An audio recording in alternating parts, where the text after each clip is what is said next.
If you are listening on Apple Podcasts or Spotify, just take a quick look on YouTube just to see where I'm recording this from. I have the entire city of Manhattan behind me from this amazing rooftop in Tribeca. It is 9 a.m. here in Manhattan with such an amazing, the Empire State Building is right there. You can see Billionaires Row in the background. It's such a great place to record, but that's not what I'm talking about on this episode of The Edward Show, episode 349 consecutive days in a row making this podcast.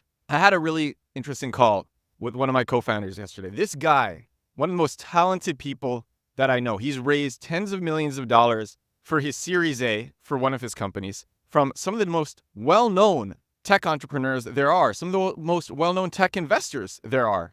Raised tens of millions of dollars. So smart. One of the most brilliant people. And some of my most viral videos have come from him. He shared with me either a tweet or an idea or a piece of copy that he came up with, and I just read it in one of my videos and it went viral. Or I just shared what he shared with me in one of my videos and it went viral. And he is so reliable for sharing good content, identifying good content, being a curator of what is important and what is not. And we had a very long conversation yesterday. We're going to meet in a couple of days, have lunch. I'm going to put him in at least one of my videos, maybe even get him on the podcast. We've done several companies together now. And he was asking me for advice because he sees how I have grown making videos every day and podcasts every day. And he wants to establish more of a brand for himself. Having your own brand, it is like a lubricant for business. It makes everything easier. It makes meeting with the people that you want to meet easier. Talking to them on the phone easier. Going to the places that you want to go easier. Getting the partnerships that will help you easier. Doing fundraising easier. Getting press easier. If you want to do SEO, getting backlinks easier. Getting anything that you want to get, having a well-known brand makes it easier. And so he wants to do that. And so he was talking to me about the best ways to do that. Should he do it on TikTok and Instagram Reels in the way that I am doing it? Should he do it on X? He's really interested on doing it on X. And the message that I want to convey in this episode of the show is this is one of the most brilliant people that I have met. And I have met so many brilliant people in this incredible city behind me and then around the world because I travel all the time. I have met so many incredible people. One of my close friends is a founding member of Ethereum. I met him. We were going to clubs in the West Village over there. I have so many incredible friends. And this guy, he's around the top. He wants to make content. But what he said to me is, I don't think I could stomach the bad things that people will say, the negativity. Or I just don't feel comfortable being in front of a camera and putting myself out there like that. And you know what's interesting about me? This is what I said to him. I said, I've met a lot of people. And like I just said on the podcast, I said to him, he's one of the most impressive people that I know. But I'm the one with a following and with an audience because I'm the one willing to put myself out there. I said to him, if he was to do what I did, he would have a crazy huge following in a month or 2 months. And he's unwilling to do it. He doesn't want to do it. And so the message on this episode of the show is if you feel insecure about, maybe you've met like incredible people like I have, and you just feel insecure. You feel like you're not as incredible as them, or you feel like you don't have as much to offer or say as these people. The reality of life is there are few people who are actually willing to do what it takes. There are few people who I had one of my worst videos ever last week. It is hilarious. I took a clip from this podcast of me going on a rant about farmers markets. I went on this rant about farmers markets as an analogy to talk about how juicy an aspect of the Google leak was. And I went on this crazy rant about farmers markets in Europe. I thought it was a great rant, an engaging rant. I said, this is really good. It's engaging. This is nice storytelling. It shows a different side of myself, but I still tie it back to the Google leak at the end. I'm going to turn this into a video. And I worked until I think 1:15 a.m. making this video.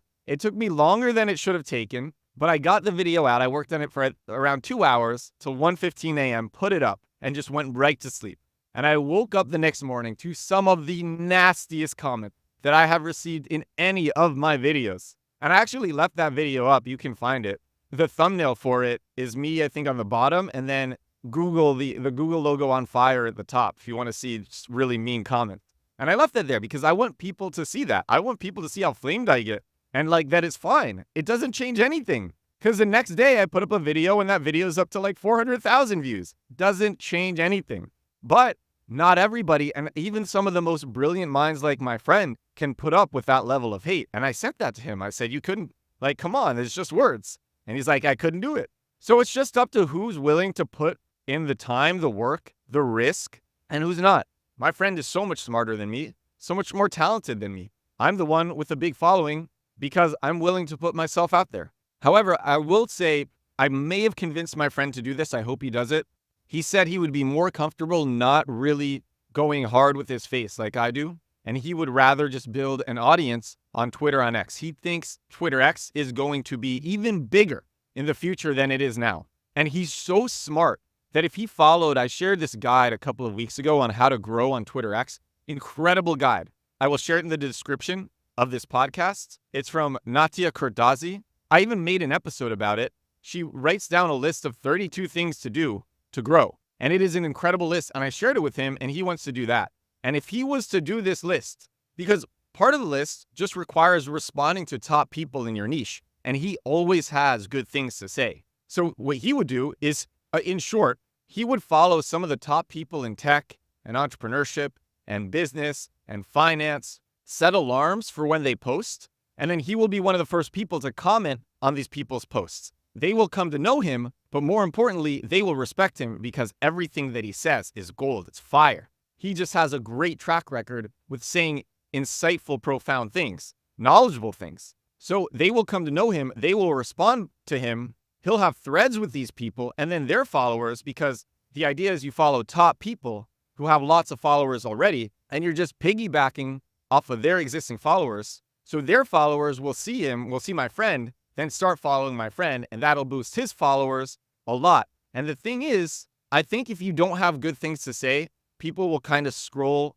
past your tweets in the For You page. But if you build up a reputation for having insightful things to say, and that really just comes from being a knowledgeable, experienced person like my friend is, if you build up that reputation, people will stop in the feed to read what you have to say. For example, whenever I see a Peter Levels post, Peter Levels is great, famous solopreneur, entrepreneur, very well known. He basically invented the build in public movement. And whenever I see a tweet from him in my feed, I just stop and read it because I know it's going to be good. I know he has cool experience and that he has good things to say. And it would be the same with my friend. But it would still require showing up every day and being really, really consistent and putting yourself out there to a bit of a degree. Not nearly as much as TikTok or Instagram Reels, but still a good amount. I think it's just interesting because think about all the brilliant minds that you see on Twitter X,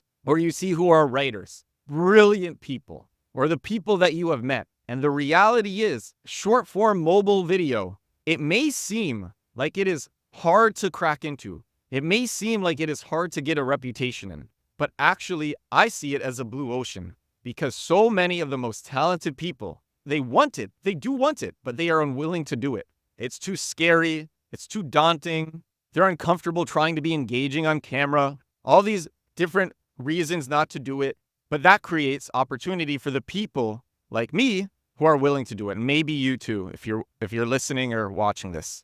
I think short form mobile video is one of the greatest things ever. People come to know your face. It's really easy. It's super fast. It's not super competitive. The reason I started doing it in the first place, I wanted to do the build in public movement on Twitter. And I just found that personally, it was taking too much time and effort and I wasn't growing fast enough.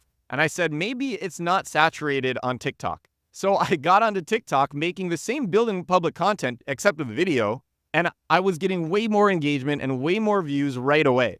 And then that grew into the brand that I have now. It was because it's not as competitive. And the reach as well that you get. For example, Instagram is so generous with reach. I can't believe how generous Instagram is with attention and views to Instagram Reels. It is absurd. So I'm super bullish on content, short form, mobile video content where you use your face because so many people are unwilling to do that.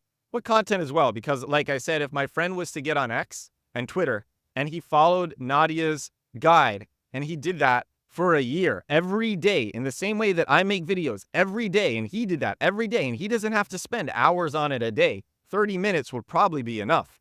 but he did it every day, showed up every single day. And if he was to do that, he would be a huge name on Twitter X in a year. Probably have hundreds of thousands of followers from some of the most respected people in tech and business. And lots of these people already know him. Like I said, he's fundraised tens of millions of dollars from huge investors and entrepreneurs. It's just different when you have a well-known personal brand.